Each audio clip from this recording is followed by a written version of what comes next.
Yeah, well, it's obviously a tremendous opportunity. We're excited to be playing in the national championship football game. Proud of our football team, the work we've put in. Clearly super excited for Smitty winning the Heisman last night, and a lot of the awards that have already come out. The offensive line winning the Joe Moore Award, and so I think all of those things are a really cool byproduct of the type of team that we have, and those individual successes come and awards come because we're on a good football team, and so clearly I'm proud of the guys. I'm proud of the work they've put in. I would say, just I know the questions will come. Clearly I'm excited about the opportunity at Texas. It's a tremendous one for me. Looking forward to get started there. But like the commitment I made to Coach Saban 2 years ago is the same commitment I've made to these players. And that's focusing on this game, giving this game the attention that it deserves so our players have an opportunity to go out and play to the best of their abilities. And that's what we've always preached here, is to put our players in the best position to be successful on the field and off the field. And this week has been no different. But definitely, I definitely want this thing in this conference to go keeping the focus on that game, because I think this game is what this is about. And I'd prefer to keep it that way. Thank you very much. We'll take our first question from Patrick Murphy. Pat? Hi, Steve. Thanks for doing this. I'm curious, when you look at Ohio State's secondary specifically, they've given up some big plays this year, but they've also made some plays. Sean Wade, a few interceptions, Sevyn Banks. What stands out to you that they do well, and maybe what stands out to you that you can look to exploit, if you can go into it a little bit without giving too much away? Well, clearly they're all very talented players. I think the two corners have great length. They play the ball extremely well when it's in the air. Thus, you see the turnovers. They can play man-to-man. They can play zone coverage. I think one of the keys to passing the football is doing a great job up front. We're gonna have to protect well when it's time to throw the football, so we can allow Mac the time and the receivers time to do their thing down the field. And then we're going to have to win one-on-one opportunities when they come. And I think, when it's a talented group back there, that's the challenge, is to win your one-on-one battles. So that's what the focus will be on. Next is Dennis Dodd. Dennis? Hey, Sark. How exactly are you dividing your time? Are you doing all your game prep, then doing, Texas recruiting or whatever? How is that working out? Quite honestly, my week for me would be a normal game week, as if I hadn't taken the Texas job. So my focus is on the game. I'm prepping for the ball game. Any of the spare time that I do have, that's getting my attention for the job at Texas, whether that's staffing or recruiting, things of that nature. But I would say my week has been as normal as it could be, and has been, of game planning and prepping for the ball game. Next, we'll have Matt Baker. Matt? Hey, Steve, it's no secret that you guys at Bama and Ohio State have recruited at an elite level. What does it take for a program to recruit at the level you guys have done over the last few years? Well, I think, it starts with the evaluation process. Coach Saban is tremendous at it. We're diligent at the evaluation process. I think that's first and foremost, identifying the players that fit your program and the things that you're looking for, the characteristics you're looking for, whether that's physically or off the field, whatever those may be.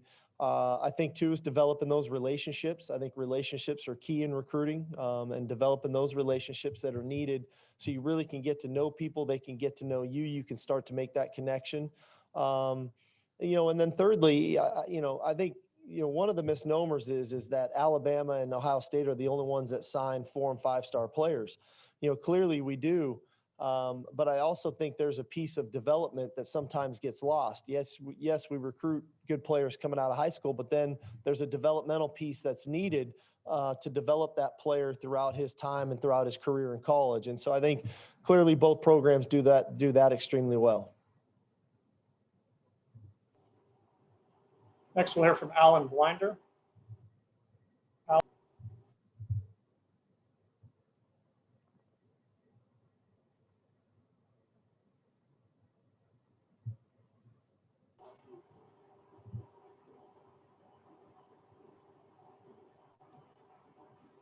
We're having some trouble there, so let's go to Jeff Spiegel. Jeff?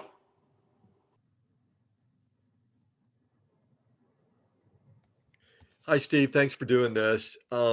Nick Saban has developed an environment there that's very favorable for coaches, I guess, who are, rebuilding their coaching careers. What makes that work so well? I mean, I think it's a two-way street. I mean, clearly, Coach Saban offers guys like myself an opportunity to come into his program, um, learn, develop as coaches. Um, you know, but I think it's a two-way street in that I think when you come in like a guy like myself, I think you need to come in understanding what your role is. I think you need to come in, you know, I don't want to call it necessarily humble, but I do think there is a piece of humility that has to come into this. This is the greatest college football coach, of all time, and recognize the space that you're in, regardless of the fact if you had been a head coach for 7 years, and there's been a variety of us who've come and gone through here. But he's a tremendous mentor, and if you allow yourself to be mentored, I think you gain even more out of this experience. And that's all I tried to do in my time here, whether it was my year here in 2016 as an analyst or this past 2 seasons as the offensive coordinator, is one, coach the kids and do the best job I could do coaching the kids, but 2, really try to be a sponge with him and why he goes about what he does, some of the decisions he makes. So that if you ever get the opportunity like I'm getting now, that hopefully you could take some of these things with you to be a better coach down the road. Next, Brian Davis. Brian? Hey, Steve, appreciate you doing this as well. When you're looking at building an offensive game plan and you've got the Heisman Trophy winner out there, you've got an incredible running back, you've got all these tools, how do you go about determining distribution of the ball and how everybody's going to stay happy when everybody wants it? Well, I will say this. I think we've got a very, selfless team on offense. I think our players really understand our scheme and what we try to do. And I think they also understand defenses very well. We've got a very high football IQ on offense, and they recognize when the run game looks good. They recognize when the pass game should look good. They recognize the one-on-one opportunities that maybe we can create for a Najee or a Smitty or a Mechie or a Waddle for that matter. So they recognize when it's a good matchup for the offensive line inside. And so when those plays come in game, there's not much, I don't want to call it complaining, but, I know some people deal with that. Our kids really understand why we are doing what we're doing. And I think that's a tribute to all the coaches on the offensive staff of really conveying the game plan to our players so that they understand what we're trying to do. And excuse me, if the defense does A, we're going to go do B. And if the defense does B, we're going to go do C. And I think when you can get a team that is mature like ours on offense right now, that can think at that level and understand a game plan at that level, you really don't deal with, you feel like you have to get somebody the ball. It happens organically. It happens naturally in our system. And then ultimately the results are what they are. And we've obviously had a tremendous year offensively. Like I said, I'm very proud of our kids. To have 3 guys in the finalists of the 5 at the Heisman with Najee, Mack, and Smitty, the offensive line getting recognized, all those types of things, I think are a direct result of who they are on a daily basis and the maturity that they have. Next, we'll hear from Steve Hummer. Steve? Well, that was kind of going to be my question, but I'll follow it up in a way that I was just wondering about how do you describe the experience of working with an offense like this, where if everyone's healthy, you can conceivably have 4 guys who are Heisman quality players. How unique has that experience been for you? And how rare do you think it might be to have that even in the future, that you'll have that kind of talent? I don't know. I've been fortunate enough in my career to be around some pretty good players.